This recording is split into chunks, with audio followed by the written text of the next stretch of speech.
Hello बेटा, मैं नवीन sir आपका एक बार फिर से स्वागत करता हूं अपने यूट्यूब चैनल एनडीए मैथ्स नवीन सर में। बेटा हम लोगों को आज क्वेश्चन नंबर 46 से स्टार्ट करना है, जो प्रैक्टिस बैच की आज तीसरी क्लास है। ठीक है, चलिए हम लोग स्टार्ट करते हैं क्वेश्चन नंबर 46 से। जैसे क्वेश्चन नंबर 46 में बोल रहा है लैम्डा के किस मान के लिए बिंदु P 16, Q 3, लैम्डा और R -10, 6 संरेखीय है, मतलब कोलिनियर है। तो जैसे ये क्वेश्चन मैंने लगा रखा है कि बिंदु P Q R ये अगर संरेखीय होंगे तो त्रिभुज का क्षेत्रफल 0 होगा। तो त्रिभुज का हमने बेटा क्षेत्रफल के लिए फार्मूला जानते हैं कि ये डिटरमिनेंट का मान क्या होना चाहिए, 0 होना चाहिए। तो x1, x2, x3, y1, y2, y3 को हमने इनकी जगह पे प्लेस करा और y1, y2, y3 को प्लेस करा और 1, 1, 1 लिखा। फिर बेटा जैसे डिटरमिनेंट को हम लोग सॉल्व करते हैं कि 16 लिया, ये वाला कैंसिल, ये वाला कैंसिल, लैम्डा का गुणा इसमें, 6 का गुणा इसमें, तो ये बनेगा। फिर बीच में यहाँ माइनस लिया जाता है, लेकिन ये -18 खुद ही -18 जिस कारण माइनस माइनस प्लस हो गया। तो ये वाली कॉलम कैंसिल और ये कैंसिल, तो आएगा 3 और ये आएगा माइनस का 10, तो माइनस माइनस प्लस 10 हो गया। फिर 1 लिया तो ये लाइन कैंसिल, ये लाइन कैंसिल, 6 3 18 हो जाएगा, -10 लैम्डा, लेकिन माइनस माइनस प्लस 10 लैम्डा। फिर बेटा इसको हमने कैलकुलेट किया और आफ्टर कैलकुलेशन हमें लैम्डा का मान मिला -6। तो ऑप्शन नंबर डी हमारा करेक्ट होगा। क्लियर। चलिए हम लोग क्वेश्चन स्टार्ट करते हैं 47। आप इसको अच्छे से समझ लीजिएगा, कैलकुलेट कर लीजिएगा। ओके, चलिए क्वेश्चन नंबर 47।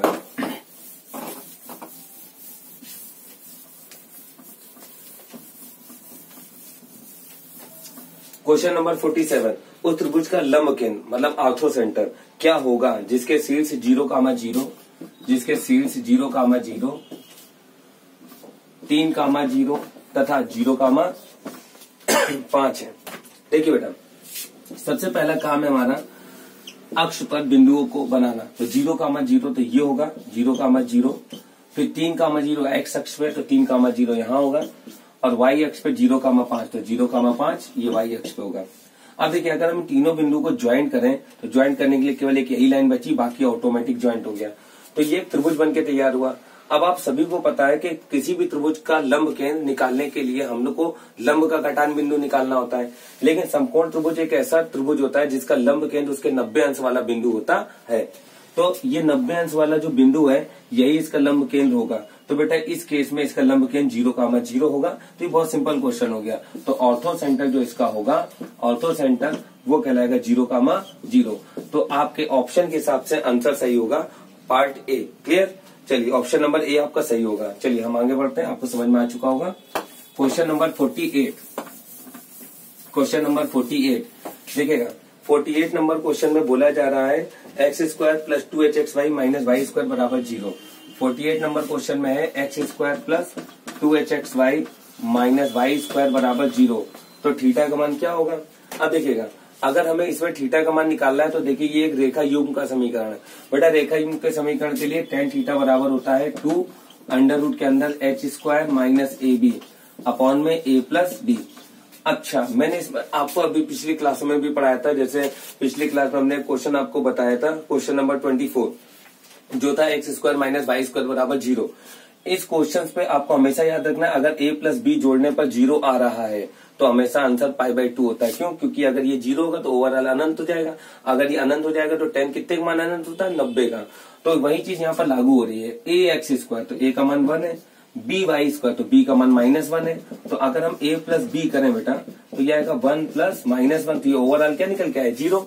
तो अगर ये 0 निकल के आया है तो मतलब ये पार्ट 0 होगा, 0 कारण ये पूरा अनंत हो जाएगा। तो थीटा का मान ऑटोमेटिक π/2 हो जाएगा। क्लियर।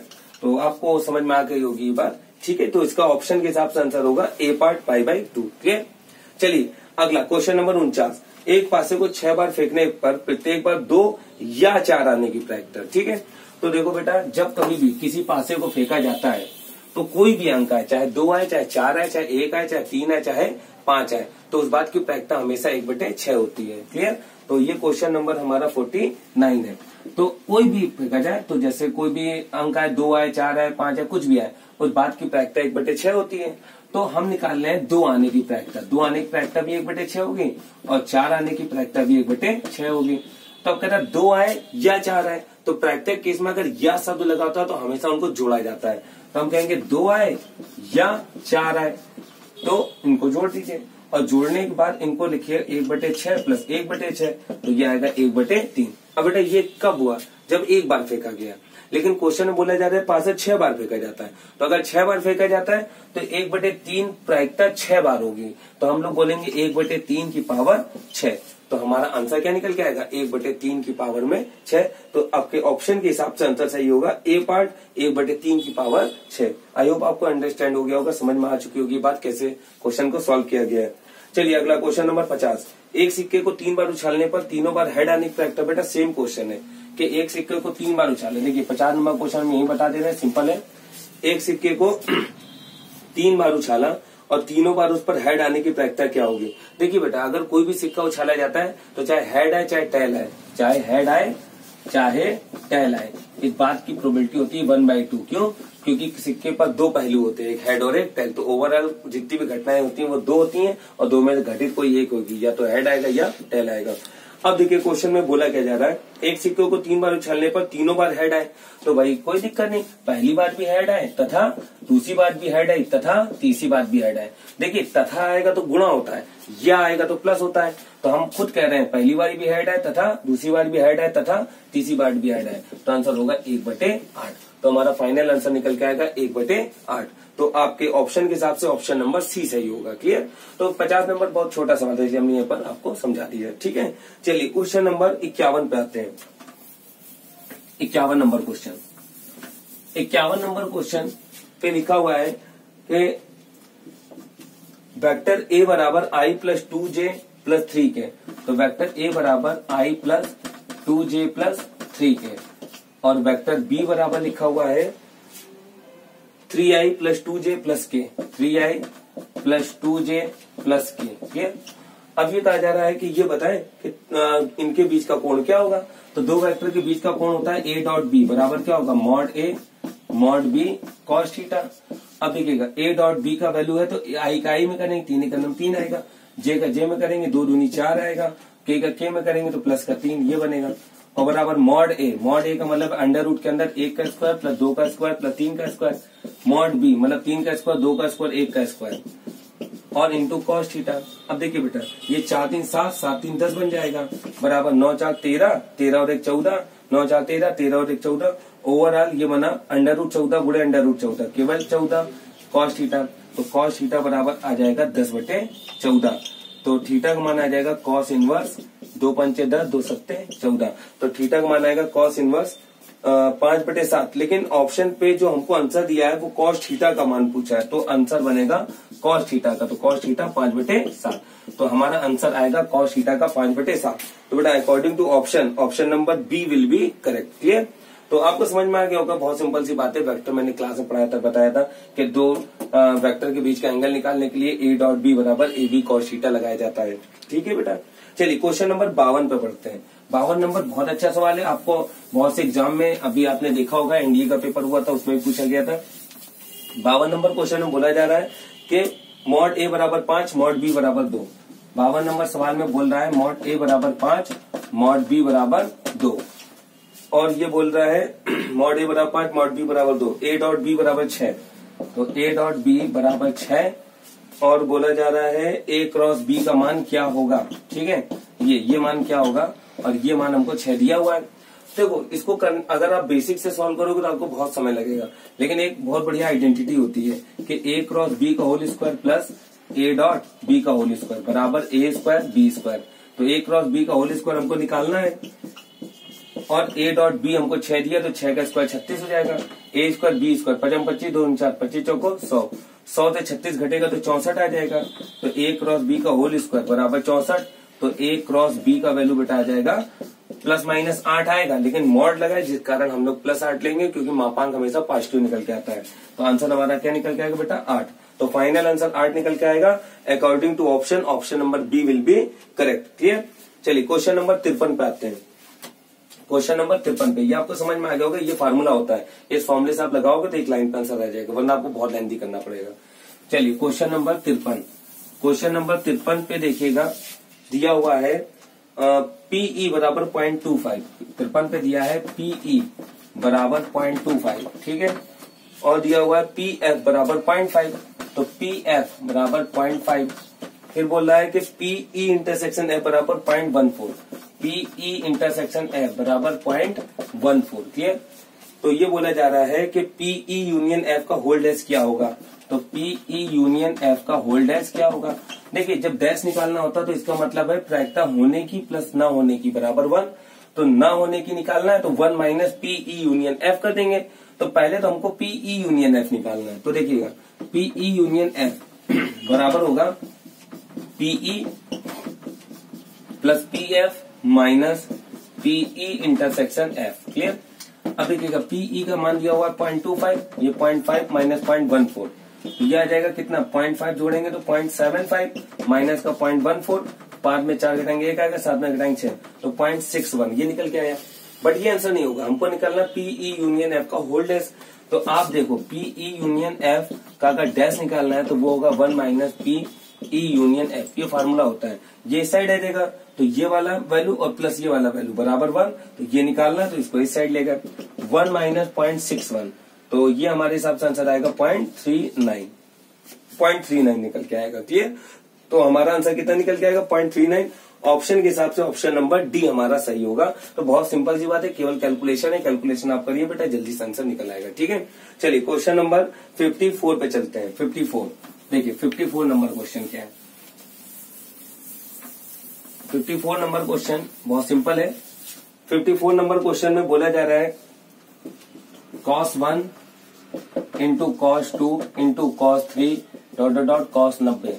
देखिए चाहे जितनी बड़ी सीरीज दी हो, चाहे लिखा हो cos 180 cos 360 कुछ भी लिखा हो, आप बस ये देखना कि लाइन पे कहीं cos 90 आया है। अगर cos 90 आया तो आप जानते हो cos 90 का मान 0 होगा। और एक मल्टीप्लीकेशन चाहे अनंत तक का लिखा हो, अगर उसमें एक बार 0 आ जाए तो वो पूरे मल्टीप्लीकेशन को 0 कर देता है। ठीक है।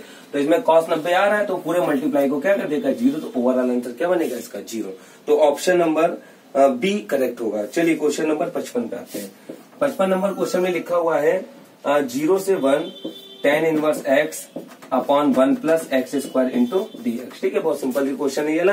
तो आप कहोगे tan इनवर्स x को हम अगर हम t मान लें तो tan इनवर्स x बराबर t, तो tan इनवर्स x का हो जाएगा 1 upon 1 plus x square dx बराबर dt। देखिए जब किसी चीज को अज्यूम कराया जाता है तो लिमिट में भी चेंज आता है।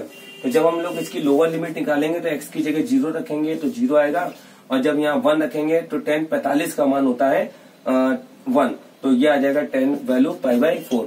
अब देखिए लिमिट लगाएंगे 0 से π/4 और tan इनवर्स x बराबर क्या लिख देंगे t, और dx बटे इतने को लिख देंगे dt, तो ये आ जाएगा t स्क्वायर, क्या आ जाएगा t स्क्वायर बटे में 2 और 0 से π/4, तो 0 से π/4। चलिए लिमिट लगा दीजिए तो पाई स्क्वायर बटे 4 चौको 16, तो आंसर आ जाएगा पाई स्क्वायर बटे 32। क्लियर। तो बेटा इसका आंसर निकल के आएगा पाई स्क्वायर बटे 32। तो आंसर इसका करेक्ट होगा ऑप्शन नंबर सी। क्लियर।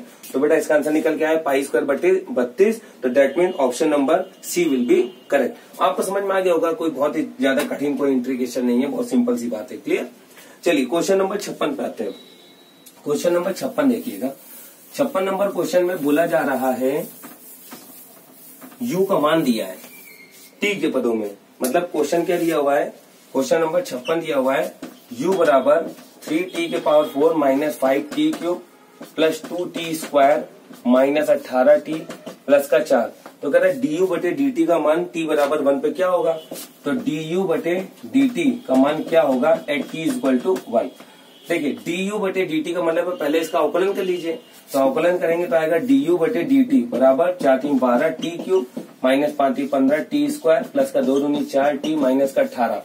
अब कह रहा है एट t इक्वल टू 1 पे मान क्या होगा, तो du बटे dt का मान निकालिए आप एट t इक्वल टू 1। तो जब t इक्वल टू 1 करेंगे तो यहाँ 1 आएगा, मतलब 12 माइनस 15 प्लस 2 माइनस 18। अब देखिए जो माइनस वाले उनको एक साथ जोड़ लीजिए, तो 12 और 2 14 हो जाएगा, और माइनस 8 5 13 की 3 हंस लगे 1 2 3 33।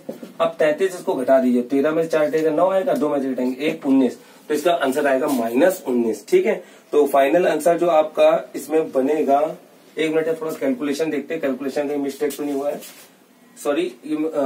ठीक है, 4 3 12 टी की पावर में 3 5 3 15 टी स्क्वायर और 2 दूनी 4 टी, ये थोड़ा सा बेटा गलत हो गया था, ये 2 दूनी 4 टी होगा, यहाँ 4 आएगा। ठीक है, और माइनस 18 आएगा। अभी जब आप t इक्वल टू 1 रखेंगे तो 12 माइनस 15 और बेटा ये 4 बनेगा, तो 12 4 क्या हो जाएगा 16 हो जाएगा यहाँ पर। और थोड़ा सा आंसर पे फिर बदल होगा, तो ये 13 में से 6 घटेगा कितना आएगा 7, और ये 2 में से घटेगा 1, -17 बेटा, -17 आएगा। ये थोड़ा सा हम लोगों ने ध्यान नहीं दिया था, तो यहाँ पर क्या होगा, 2 दूनी 4t, तो यहाँ 4t आ जाएगा। तो अकॉर्डिंग टू ऑप्शन सही होगा डी वाला, -17। क्लियर। तो कोई इसमें ज्यादा बड़ी बात नहीं, केवल यहाँ थोड़ा सा गलती हुई थी, ये 2 दूनी 4t हो गया और t की जगह 1 रखेंगे तो after calculation you get answer -17। Clear. चलिए आगे बढ़ते हैं। क्वेश्चन नंबर 57 देखिएगा।